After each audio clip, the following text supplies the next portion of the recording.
Y ahí, atención. Atención. Familia Cueto. Los Vicentín de Chile.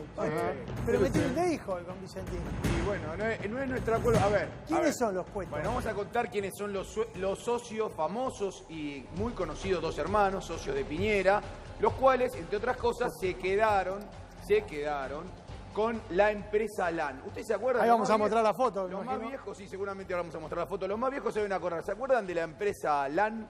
Cuando yo era chico existía la empresa LAN.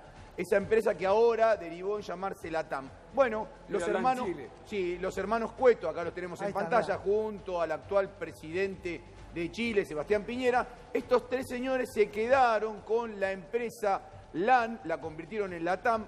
Le recuerdo a la audiencia que se quedaron durante el gobierno de Augusto Pinochet, la dictadura de Augusto Pinochet. Y estos señores ahora enfrentan una quiebra así en Estados Unidos por 11.000 millones de dólares. Increíblemente, estos señores que son liberales y que están en contra del Estado, ¿saben qué piden? ¿Qué piden? Que el Estado los salve, pero sin ninguna contraprestación. No como en Alemania, que por ejemplo los alemanes se quedaron con Lufthansa, se quedaron con la aerolínea más importante de Alemania, pero le prestaron plata, pero se quedaron con el 25% de las acciones. No, Piñera y los amigos dicen, préstenme la plata. No, tiene que haber un error en Chile. No puede haber pasado eso en Chile, tiene que haber un error. No, es así. Pará, esto es lo de menos. Una más cuento, Luis. Sí, seguí nomás todavía. No, una más. Cuento una más. Adivinen a quién le pagaron primero en la quiebra de esta empresa. ¿A quién? A los hijos de Piñera.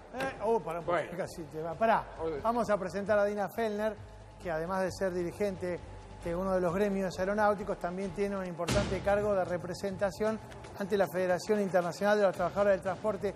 Dina, ¿qué tal? Buenas noches.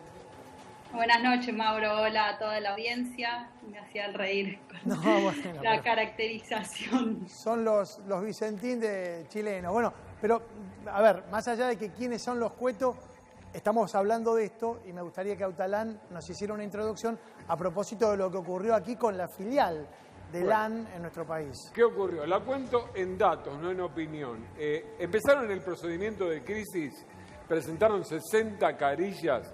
¿Saben de qué versan todas esas carillas que acá tengo? ¿En qué fundamentan el fracaso global de la TAM? ¿En qué? En los superpoderes del sindicalismo argentino y también en la poca contención de este gobierno.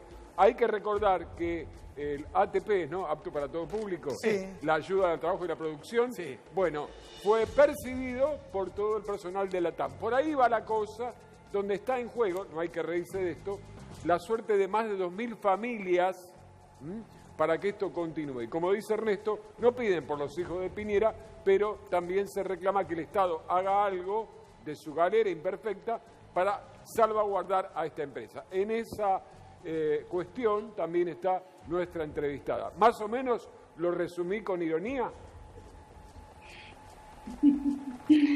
Sí, absolutamente. Lo que pasa es que hay que entender también que esto no es un comportamiento nuevo, es un comportamiento que se viene viendo como un patrón y esto es lo que más preocupa porque a los pocos días, a las menos de una semana de que se declaró la pandemia a nivel global, la empresa ya estaba pidiéndole a los trabajadores que le cedan voluntariamente el 50% de sus salarios en todo el holding. Sí.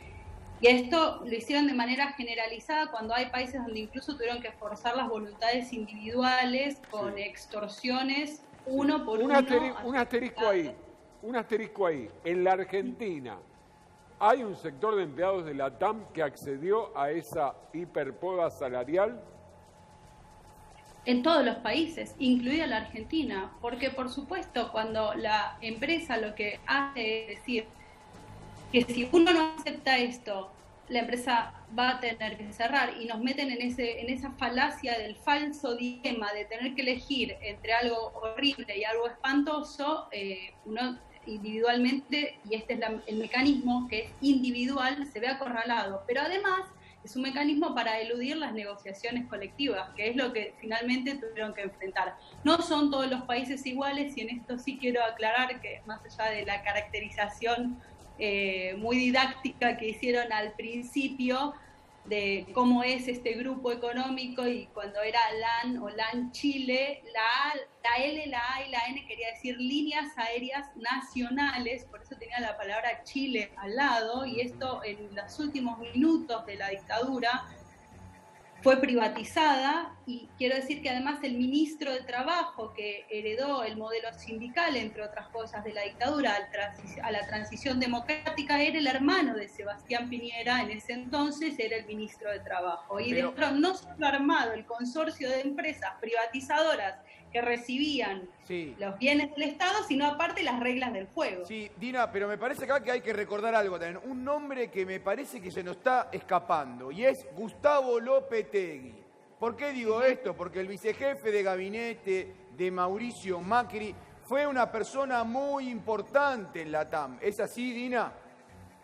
Sí, fue CEO de la TAM. Él venía de la empresa de supermercados Equi, había estado en el Ministerio de la Producción de la provincia, después pasó a ser CEO de la TAM durante casi una década, y cuando pasó a la función pública nunca dejó de servir a los intereses de la compañía. Tal es así que el ministro de Transporte Dietrich lo reconocía como su mentor y a quien le debía todo lo que sabía del sector aéreo. Sí. Te agrego un nombre que, si bien ya no está en funciones, me dice el colega Jorge Duarte que Lucas Fernández Aparicio, el ex secretario de Trabajo Nacional, esto no es una ilicitud, obviamente, lo que estoy diciendo, su consultora está asesorando a la TAM en esto del procedimiento preventivo, ¿es así?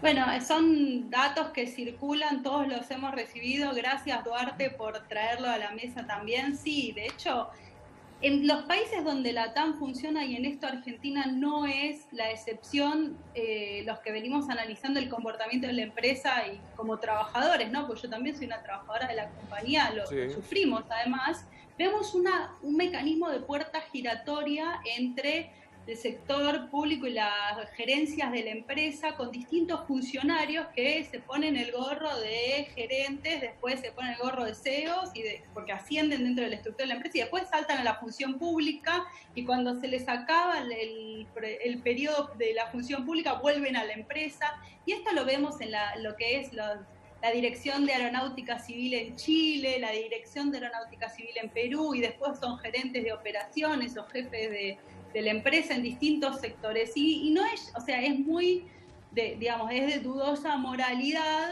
porque hay obviamente incompatibilidades, pero lo que vemos también es que es otro de los mecanismos con los cuales este tipo de empresas se hace fuerte. Y en esto quiero contar una pequeña anécdota muy triste y muy vergonzosa para los argentinos, que es parte de la historia de Argentina, y es que en el año 2017 el Departamento de Justicia de Estados Unidos multó a la compañía y fue querellante contra la empresa por un caso de una coima que se pagó en la Argentina para ingresar y que se había triangulado con una consultora de Estados Unidos. Clarísimo. Y que por haber escondido ese pago en los balances tuvieron que pagar una multa que fue de casi $22 millones. Y eso es parte hoy de los antecedentes del comportamiento de esta compañía a nivel holding en el proceso de quiebre en Estados Unidos. Dina, te agradecemos mucho. La verdad que seguramente será uno de los temas de agenda de los próximos días, y vamos a convocarte nuevamente para poder ampliar esto que claramente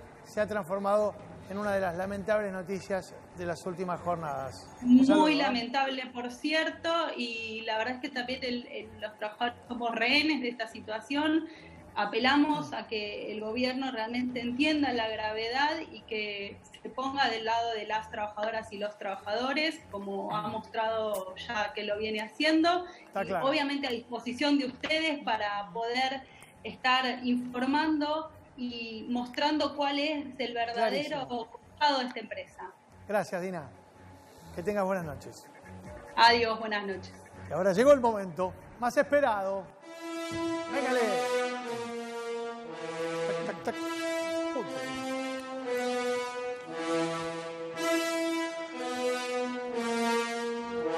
Señor Octaván. Bueno, rapidito. ¡Apa! Me están espiando, dice. Octalán en Va y Negocio, mañana se publica que la CGT no va a avalar el pago del aguinaldo en cómodas cuotas?